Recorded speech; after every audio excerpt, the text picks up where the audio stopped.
السلام عليكم مشاهدينا الكرام، اخوتي ان شاء الله في هذا الفيديو كما كتشاهدوا معايا الطريقه ديال الاستثمار ديال الشمندر السكري.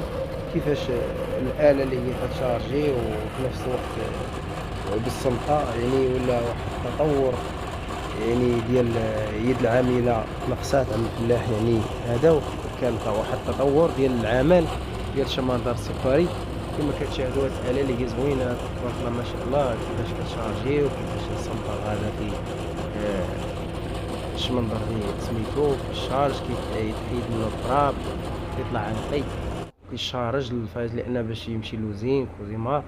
كما كتشاهدوا خوتي طريقة زوينة هذه وسهلة، يعني كان واحد تطور واحد الاقتصاد ديال العمل بالنسبة لليد العاملة.